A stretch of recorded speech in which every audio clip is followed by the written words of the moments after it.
Glória a Deus, aleluias. Hoje nós estaremos orando pelo mês de outubro.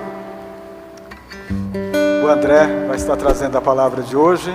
Nós vamos continuar meditando.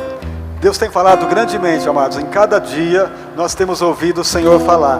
Eu tenho certeza que hoje não será diferente. O Espírito de Deus trará uma palavra que nos renovará. Com certeza trará um entendimento novo para a gente, tá bom? Em nome de Jesus. Graça e paz, igreja. Amém?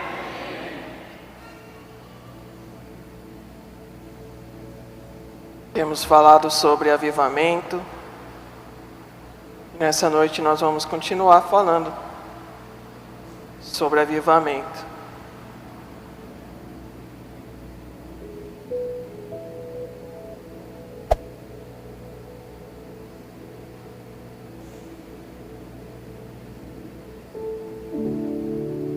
O tema de hoje à noite é comunicando o avivamento entre os santos, e o nosso texto base, ainda no livro de Atos, capítulo 1.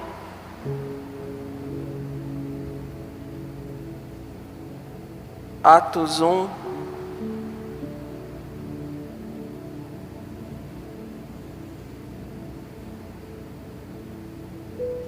Versículo 12, 13, 14.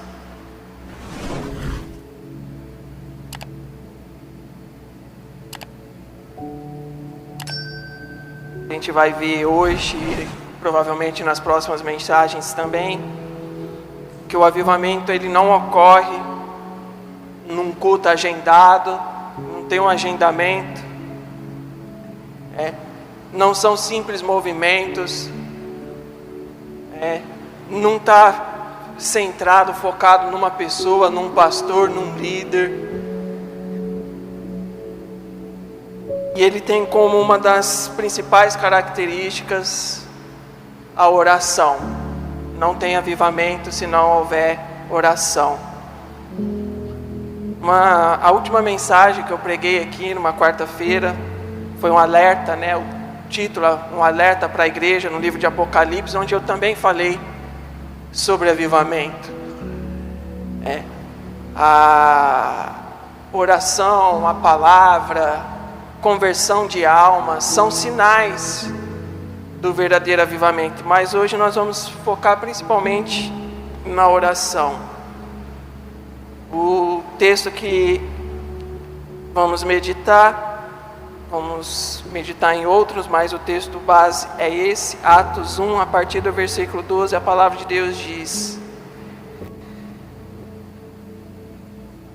Então voltaram para Jerusalém, do monte chamado das Oliveiras, o qual está perto de Jerusalém, à distância do caminho de sábado. E entrando subiram ao cenáculo, onde habitavam Pedro e Tiago, João e André, Filipe e Tomé, Bartolomeu e Mateus, Tiago filho de Alfeu, Simão Zelote e Judas, irmão de Tiago. Versículo 14, o principal versículo. Todos estes perseveravam unanimemente em oração e súplicas com as mulheres e Maria, mãe de Jesus, e com os seus irmãos.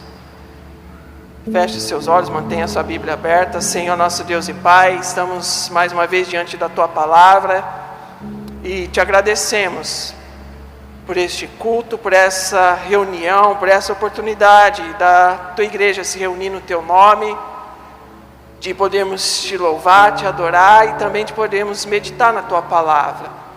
Te peço, ó Deus, dá-nos a Tua Palavra, usa a minha vida como instrumento nas Tuas mãos. É o que nós Te pedimos, ó Deus, no nome santo de Jesus. Amém e amém. Logo após a ascensão de Jesus, onde Ele subiu ao céu, os discípulos voltaram então para Jerusalém, mediante a palavra que Ele havia ordenado a eles, no versículo 8, capítulo 1 dizendo para que eles voltassem e esperassem até que eles fossem revestidos de poder.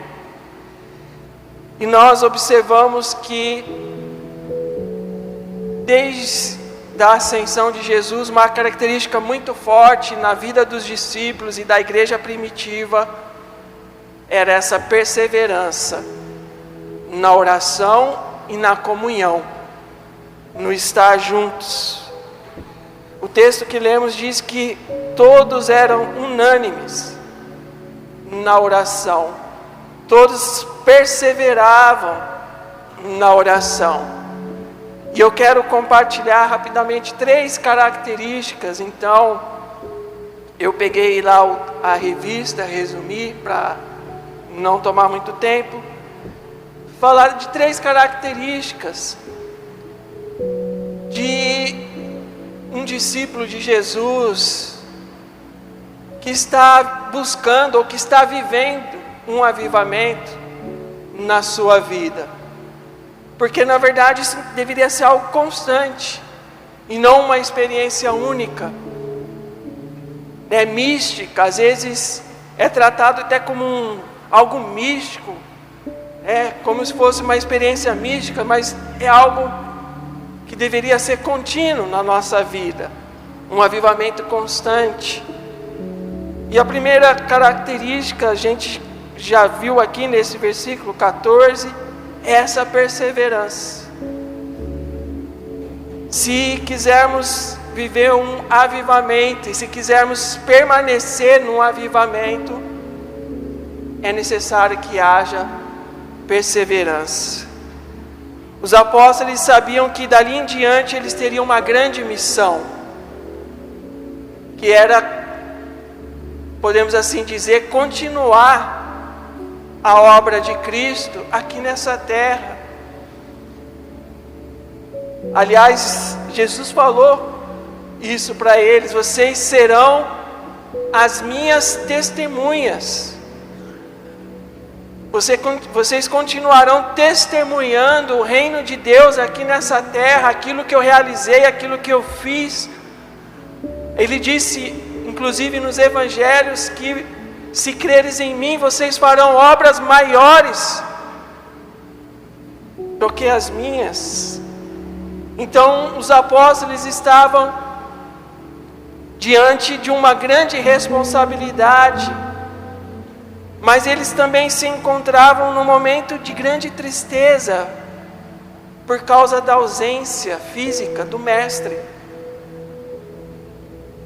Aquele a quem eles amavam, o Mestre, que viveu 3 anos e meio ali com eles, ensinando, realizando milagres, instruindo, dando palavra, agora não estava mais presente. E a gente vê isso, por exemplo, no Evangelho de João, quando Jesus fala para eles: não se turbe o vosso coração, não fiquem tristes.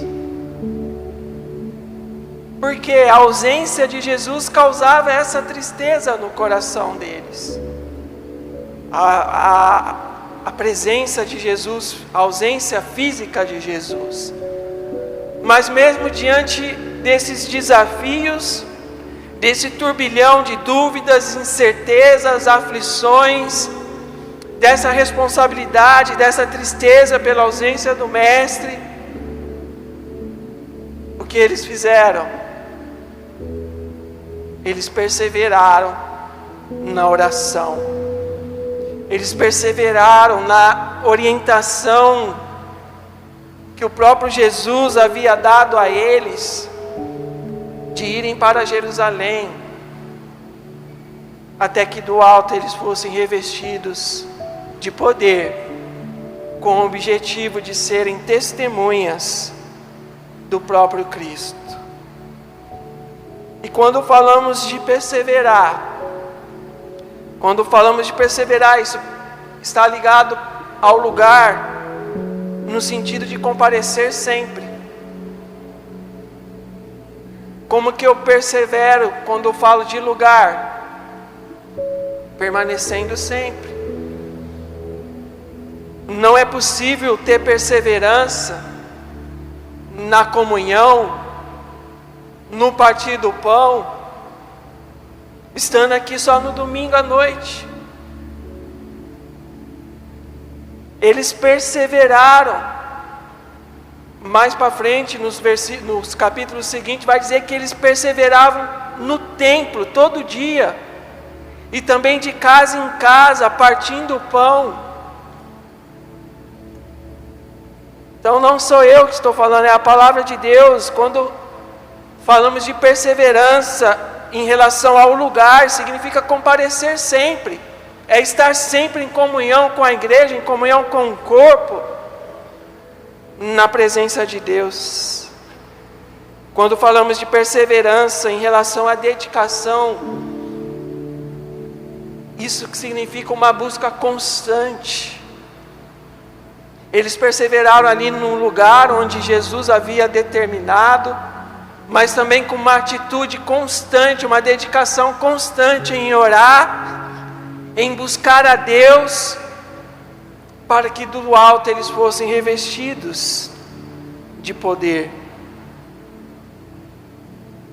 Quando falamos de perseverança em relação a pessoas, então nós falamos do permanecer juntos, do estar juntos sempre. Esse é o motivo um dos motivos da igreja existir, é para que haja comunhão do corpo. Tem pessoas que falam, não, eu vou na igreja para adorar a Deus, só isso é o principal motivo. Mas se fosse só isso, poderíamos fazer em casa. Aliás, devemos fazer em casa.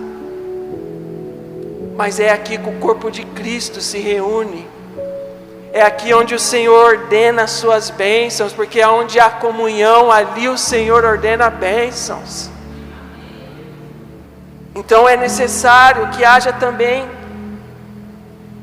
esse permanecer juntos, esse perseverar juntos, para que nós possamos viver este avivamento. O avivamento na igreja primitiva não era fruto do egocentrismo,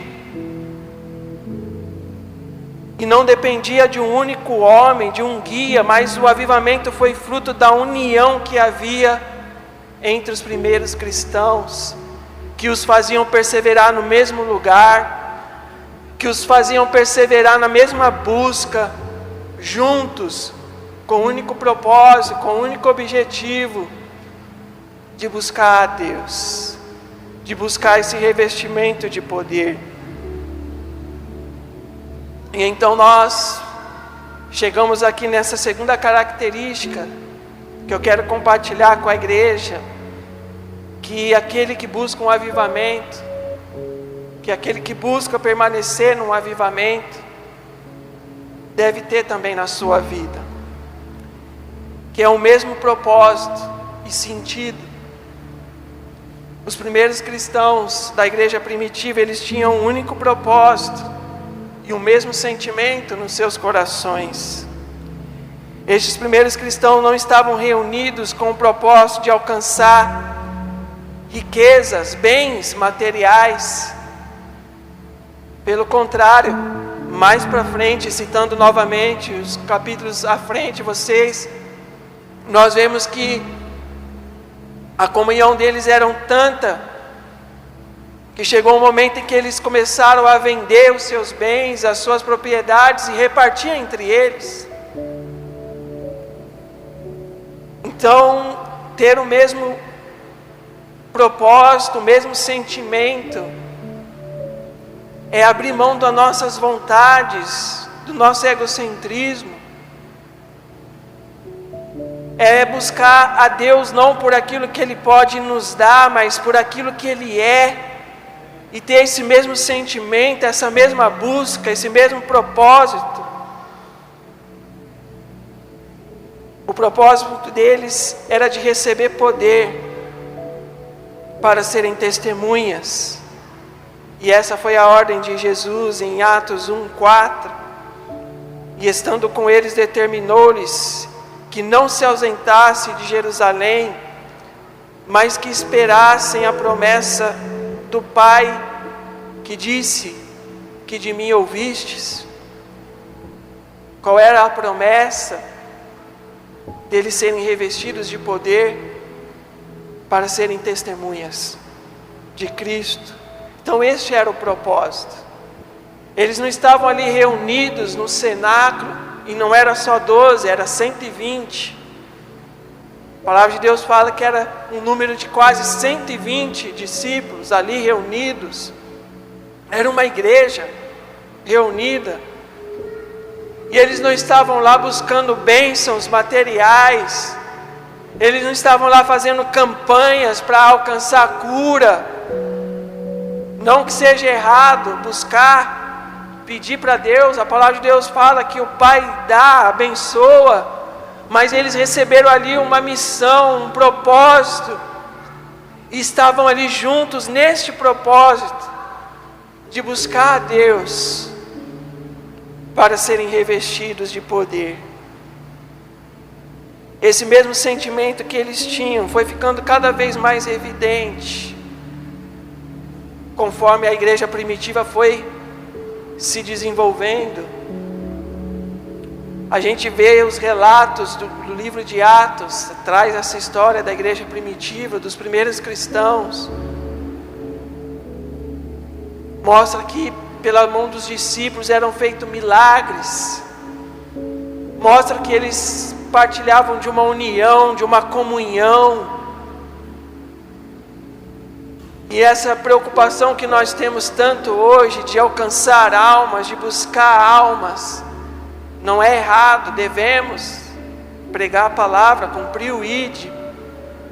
Mas a palavra de Deus mostra que ali a unidade, a comunhão era tanta, que quem acrescentava à igreja era o Espírito Santo de Deus. Acrescentava à igreja aqueles que haveriam de ser salvos, a palavra de Deus diz. Tamanha era a comunhão da igreja. A terceira característica que eu quero compartilhar, que também já foi citada na introdução, é a oração. A oração era o combustível da igreja primitiva. Eles oravam em todo tempo. Eles oravam em todo momento. O pastor pregou aqui da oração de Paulo e Silas na cadeia. Foram presos, o que eles fizeram? Oraram.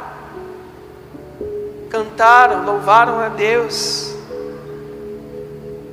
E um dos maiores problemas da igreja atual é a ausência da oração. Não podemos negar isso. Porque se a gente não reconhecer que oramos pouco, nós vamos continuar assim. Muitos cristãos nos dias atuais nem oram mais e não vê problema nisso. Não se incomoda com isso. A oração foi abolida da sua vida.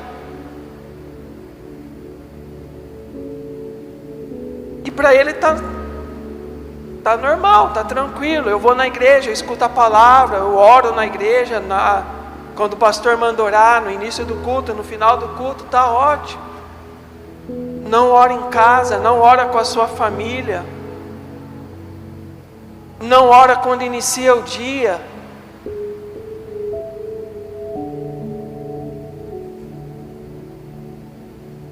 E em lugar da oração entrou a justificativa. Tem justificativa para tudo. O tempo gasto com outras coisas é muito maior do que o tempo gasto com oração. Muitas igrejas já aboliu as reuniões de oração, não tem mais. Não tem mais culto de oração, não tem mais o círculo de oração das irmãs, não tem mais. E aí a gente quer viver os milagres da igreja primitiva, quer ver os sinais, quer ver o derramar do Espírito Santo, mas não tem oração, não tem busca. A igreja primitiva era uma igreja que orava, por isso também era uma igreja poderosa em Cristo Jesus. Era uma igreja que realizava milagres. Era uma igreja onde as pessoas viam o poder de Deus, viam curas, porque era uma igreja que buscava esse poder, buscava esse revestimento. Versículo 14 fala: todos estes perseveravam juntos. Não era cada um buscando a sua própria vontade, não era cada um buscando algo para si, mas eles estavam com o mesmo propósito. Todos estavam perseverando juntos em oração e súplicas. E o revestimento chegou.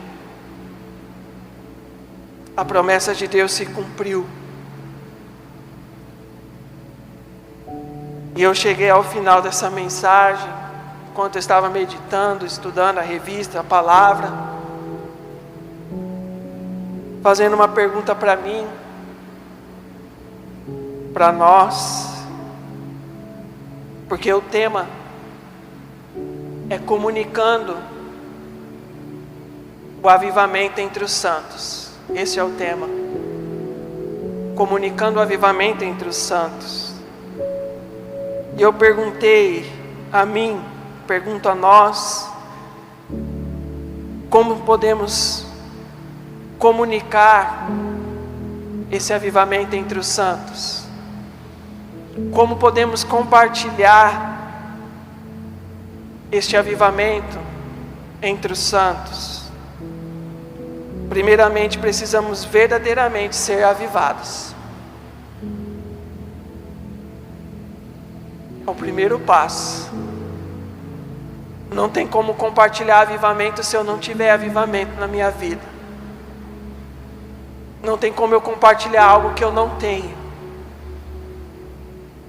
Então, se queremos compartilhar este avivamento entre os santos, se queremos comunicar este avivamento entre os santos, nós precisamos viver este avivamento. Não é possível comunicar o que não temos.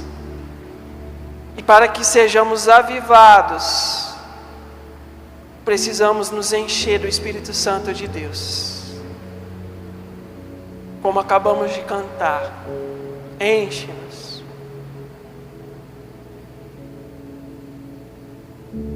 Mas nós também precisamos entender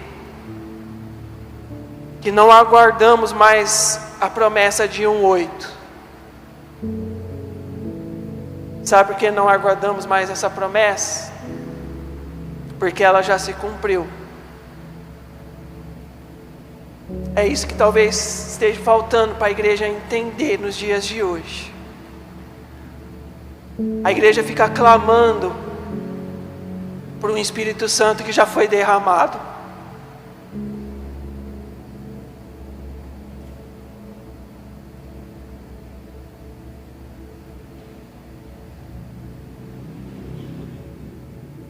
O Espírito Santo de Deus já habita em nós.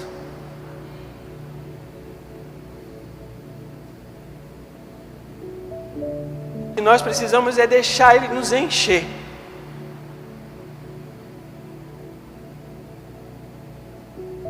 Ele já foi derramado nos nossos corações. Ele já foi derramado sobre a igreja. E às vezes nós tratamos Ele como algo distante. Ficamos pedindo para que Ele seja derramado, quando Ele já foi derramado, Ele já está no nosso meio, Ele já habita em cada um de nós.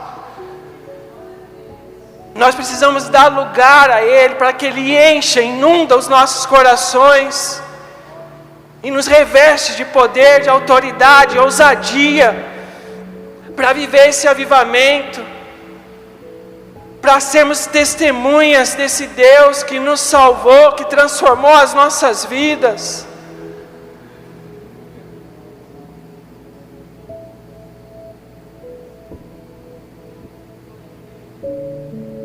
Precisamos fazer o que Paulo falou em Efésios 5:8.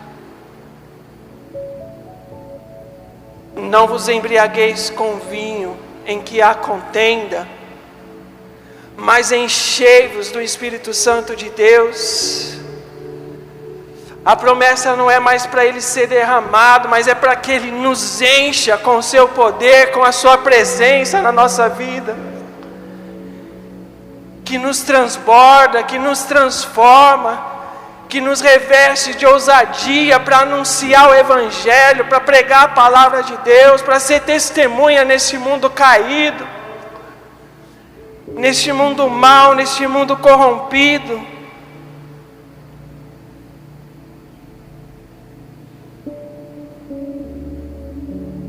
E como eu disse, esse avivamento não depende de um pastor,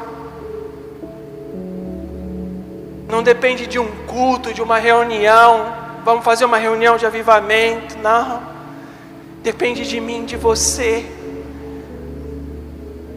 depende de nós abrir os nossos corações, para que o Espírito Santo de Deus nos encha. Você pode ser avivado na sua casa, no seu quarto, no íntimo, dobrando os seus joelhos e pedindo para que Deus te encha.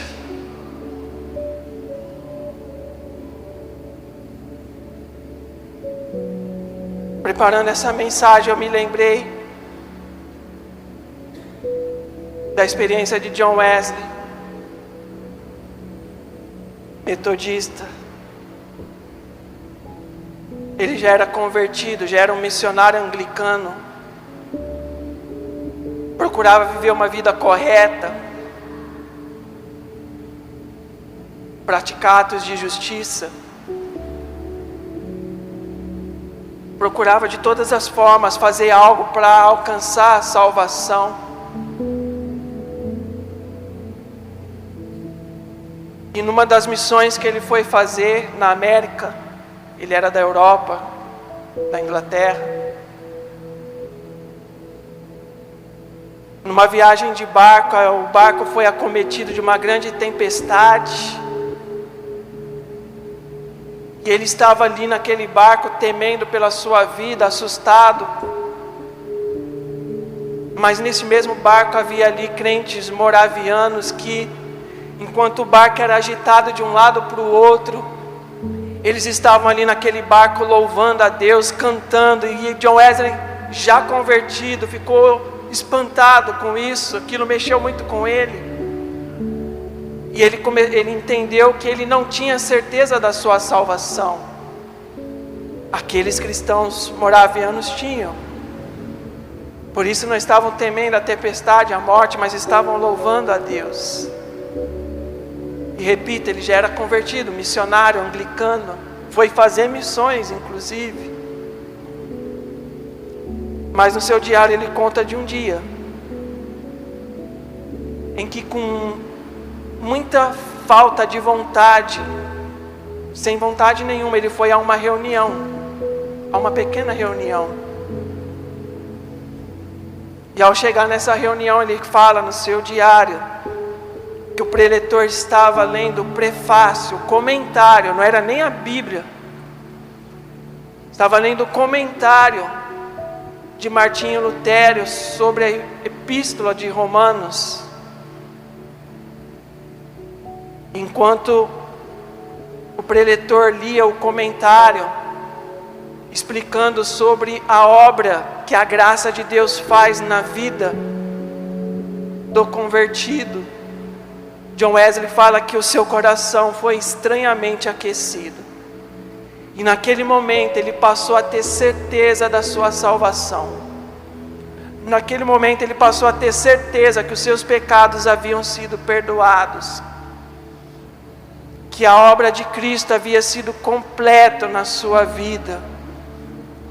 E essa experiência é conhecida entre os metodistas como a experiência do coração abrasado ou a experiência do coração aquecido. Aconteceu numa simples reunião. Pode acontecer no íntimo do seu quarto. Pode acontecer hoje, agora. O Espírito Santo pode aquecer o seu coração. Basta você desejar, basta você abrir. E depois que John Wesley teve essa experiência, ele não foi mais o mesmo. Se tornou um grande missionário. A obra metodista se espalhou por todo o mundo. Hoje em todo o mundo há igrejas da linhagem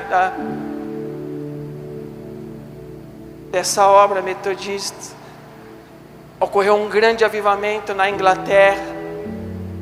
Conversão de almas, volta para a palavra de Deus. Bares foram fechados, igrejas foram abertas. Transformação social. Nosso país precisa de um verdadeiro avivamento.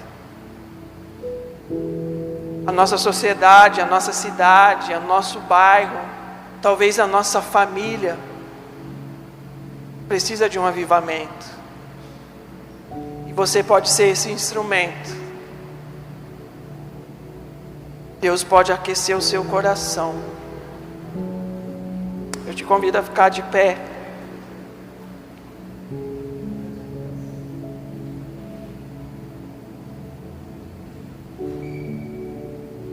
E te convido a firmar um propósito com Deus nessa noite.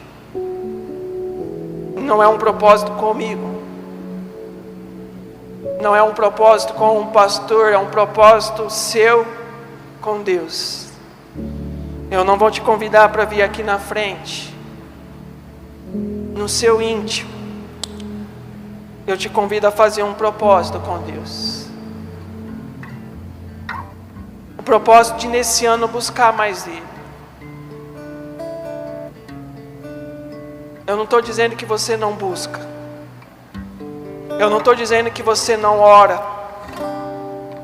Mas eu estou te convidando a fazer um propósito de buscar ainda mais. De orar ainda mais. De reservar um tempo no seu dia para buscar mais desse Deus.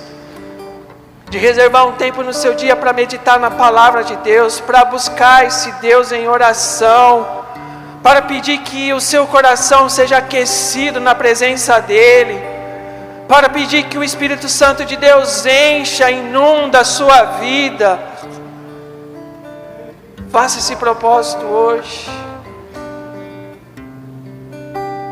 E eu tenho certeza que a sua vida vai ser avivada. Que o seu coração vai ser avivado na presença de Deus. Senhor Deus e Pai,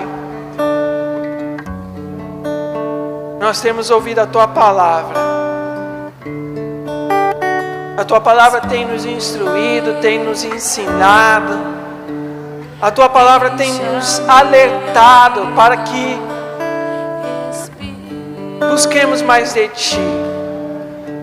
Para que devotamos a nossa vida a Ti, Senhor. E nós reconhecemos, eu reconheço, Deus, que eu preciso melhorar. Nós precisamos melhorar, Senhor.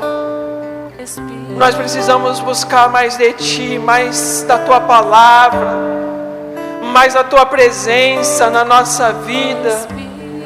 Espírito Santo de Deus, nós precisamos ter comunhão contigo. Porque o Senhor já foi derramado sobre as nossas vidas, já foi derramado sobre a igreja.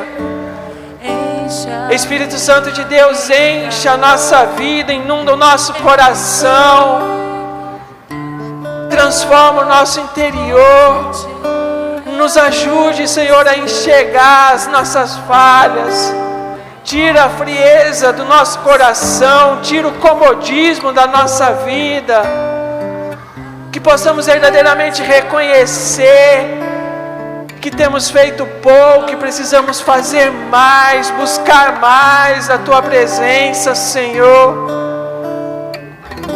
Que neste ano o Senhor possa avivar os nossos corações, avivar a Tua igreja, o Teu povo. Obrigado, Deus, pela Tua palavra. Obrigado porque hoje nós ouvimos a Tua palavra, esse alerta.